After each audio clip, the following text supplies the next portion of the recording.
అడ్డగోలు జీవులతో ఆటాడుకున్న పచ్చపాలకులపై నిరుద్యోగులు యువత విరుచుకుపడుతోంది.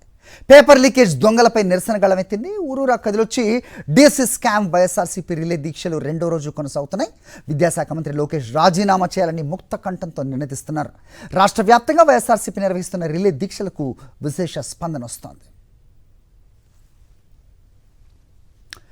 మెగా డిఎస్సీలో అక్రమాలపై బాధ్యత వహిస్తూ మంత్రి నారా లోకేష్ వెంటనే తన పదవికి రాజీనామా చేయాలని డిమాండ్ చేశారు మాజీ మంత్రి పెద్దిరెడ్డి రామచంద్రారెడ్డి.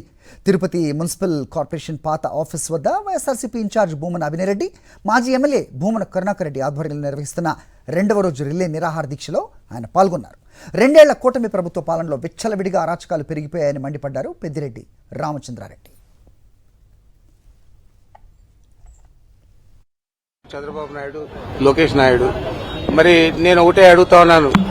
సిబిఐ ఎంక్వైరీ నువ్వు అడిగినప్పుడు రాజశేఖర రెడ్డి గారు శాసనసభ సాక్షిగా శాసనసభలోనే అనౌన్స్ చేసి జగన్మోహన్ రెడ్డి గారి మీద సిబిఐ ఎంక్వైరీ వేయడం జరిగింది. అది తప్పు చేశాడా లేదా ఏది కూడా ఆలోచించకుండా నేరుగా అడుగుతానే ఆయన సమాధానం సిబిఐ ఎంక్వైరీ వేయడం జరిగింది రాజశేఖర రెడ్డి గారు. మరి అందరూ గగ్గోలు పెడతా ఉన్నారు, సిబిఐ ఎంక్వైరీ చేయాలా ఈ మెగా డిఎస్సీ మీద. ఇదంతా కూడా గోల్మాల అయింది, మోసం చేశారు. కొన్ని కులాలకు ఇచ్చారు, కొన్ని రాజకీయ పార్టీలకు సంబంధించిన కార్యకర్తలకు ఇచ్చారు. మరి దీని మీద యాక్షన్ తీసుకోవాలంటే కనీసం కొంచెం కూడా చెల్లించకుండా సిబిఐ ఎంక్వైరీ చేస్తే దానికి సుముఖం వ్యక్తం చేయకుండా ఏది కూడా మాట్లాడకుండా ఏమి తప్పు చేయని వాళ్ళ మాదిరి వాళ్ళు ఈ రోజు ప్రభుత్వంలో యాక్షన్ చేస్తూ నడుస్తా ఉన్నారు. మరి దీని మీద మేము డిమాండ్ చేస్తా ఉన్నాం. ఇప్పుడు కూడా దీని మీద సిబిఐ ఎంక్వైరీ చేయాలా, తప్పకుండా తప్పు చేసిన లోకేష్ ను తక్షణమే మంత్రిగా బర్తరఫ్ చేయాలా. బర్తరఫ్ చేసేదే కాదు, దీని మీద తీవ్రమైన ఆరోపణలు ఉన్నాయి కాబట్టి ఇవన్నీ కూడా సిబిఐకి ఇచ్చి సిబిఐ ద్వారా అన్ని అంశాలు కూడా కూలంకషంగా ఒక నివేదిక తయారు చేసి కేంద్రానికి ఇవ్వాలని చెప్పి అతని మీద తక్షణమే యాక్షన్ తీసుకుని అతన్ని బర్తరఫ్ చేయాలని చెప్పి మరీ మేము డిమాండ్ చేస్తా ఉన్నాం.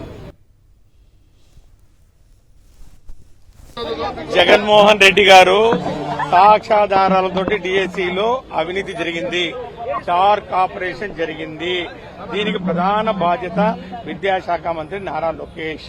ఆయన మొత్తం అధికారాన్ని దుర్వినియోగం చేస్తూ వ్యవస్థలను చిన్నాభిన్నం చేస్తూ పారదర్శకత, గోప్యత కనీసం పాటించాల్సినటువంటి డిఎస్సీ లాంటి 16,000 మంది టీచర్ల నియామకాల్లో అవకతవకలు పాల్పడ్డారు. పూర్తిగా అందులో కూరుకుపోయారు. మేము బేషరతుగా ఆయన రాజీనామా చేసి ఆయన సచ్చీలతను నిరూపించుకోవాలి.